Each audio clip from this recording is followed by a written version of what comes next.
Bonjour tout le monde, aujourd'hui petite vidéo sur un PC gamer à 500 €, donc d'occasion. En ce moment c'est un peu obligé de faire de l'occasion quand on va monter un PC parce qu'il y a une pénurie de cartes graphiques à cause des mineurs qui prennent toutes les cartes et puis de la pandémie qui ralentit la production de cartes, hein. Donc voilà, je vais vous faire une petite présentation du coup des composants que j'ai choisis pour une configuration à 500 €. Donc c'est pas une configuration que vous pourrez reproduire forcément à 100% chez vous parce que c'est de l'occasion, mais c'est pour vous donner un ordre d'idée de ce qu'on peut avoir pour 500 €. Donc pour cette configuration, nous avons un boîtier Cooler Master Silencio 550, un boîtier comme dit dans son nom qui est silencieux grâce à ses façades avec des mousses isolantes. C'est un boîtier ATX, donc grand format, donc vous pouvez accueillir quasiment tous les types de cartes mères. Euh, à l'avant vous avez la possibilité de mettre un lecteur de disques et puis aussi de mettre des disques durs un peu en plug and play. Donc c'est plutôt un avantage du boîtier. Et donc pour 25 €, c'est une bonne affaire. Donc pour l'alimentation, j'avais fait une petite vidéo dessus, donc je vous la mettrai en description. C'est une Aocool VX550 Plus, donc c'est une alimentation qui est non certifiée, mais qui fait tout à fait l'affaire pour cette configuration-là.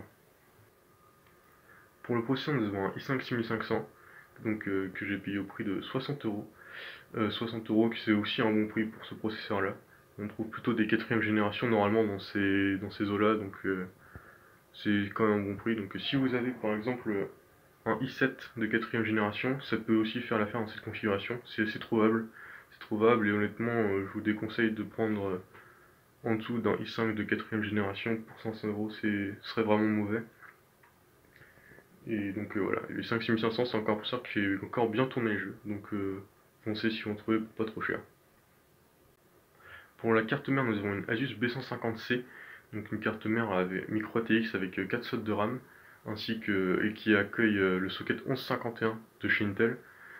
Donc c'est une carte mère que j'ai payé 20 €. Voilà, hein, c'est vraiment une bonne affaire à 20 € à ce prix-là, une carte mère, ça se refuse pas. Pour la RAM, nous avons tout simplement 2 x 8 Go de chez Ballistix, en 2 fois en grise, en 2400 MHz. Donc c'est pas énorme, mais sur l'Intel ça joue pas énormément, même si ça aurait été plus apprécié d'avoir plus. Donc je l'ai eu pour 60 €, c'est raisonnable avec le prix de la RAM qui augmente aussi ces temps-ci. Donc voilà, bon, rien à dire de plus, c'est de la RAM. Pour le ventirad, d'habitude je n'en prends pas. Enfin, je prends le ventirad de base ou je l'achète neuf, parce que les fixations sont généralement assez chiantes. Faut que le vendeur aille les fixations. Mais là, c'était le même qui vendait sa carte mère avec, donc je l'ai pris. Il était au prix de 10 €. Donc vraiment une bonne affaire. Donc pour un Bicoid Pure Rock 2, c'est vraiment bien. Donc ça fait un PC vraiment très silencieux. Donc c'était vraiment une bonne occasion de prendre ce ventirad. Pour la carte graphique maintenant, j'ai réussi à avoir une GTX 1070 Ti de chez MSI, le modèle Armor, donc pour 250 €. Donc en temps normal, c'est un prix qui est quand même assez moyen, qui est dans les prix normaux, mais là c'est plutôt une bonne affaire étant donné que les cartes graphiques ne sont pas là, hein, elles n'existent plus, on ne peut plus faire de PC tranquillement. Donc voilà, 250 €, c'est une bonne carte graphique et qui fait très très bien l'affaire, qui fait encore tourner les bons jeux, même si c'est une carte qui a 3 ans maintenant. Donc si vous envoyez une vers ces prix-là, foncez parce que elle va pas rester très longtemps. Donc maintenant vous connaissez tous les composants, on va passer sur un petit timelapse du build. Et voilà, et puis on se retrouve après pour une petite conclusion de ce que ça donne en jeu et tout ça.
を捧げよう。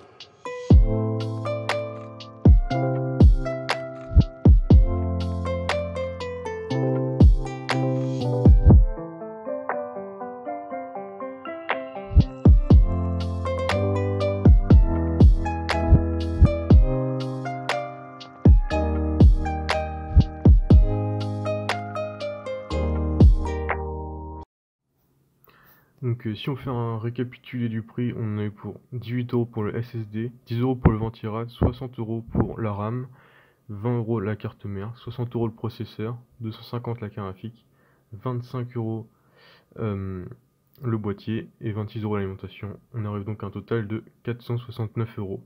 Donc avec ça, vous pourrez, la 30€ de marge, vous pourrez peut-être acheter du stockage supplémentaire. Donc pour les jeux avec ce PC, on obtient de bonnes performances quand même pour des jeux qui sont assez récents comme Cyberpunk 2077. On obtient environ 40 FPS en élevé ultra, donc ce qui est vraiment plutôt raisonnable pour un PC à 500€ et qui a des composants de 2007 qui d'ailleurs vous pouvez trouver moins cher hein, ou peut-être mieux. Voilà, je ferai peut-être une vidéo sur quels composants acheter en occasion, hein, à peu près les prix et tout ça.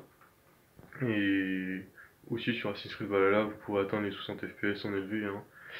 C'est pas un problème pour ce PC, hein. Il fait tout bien tourner.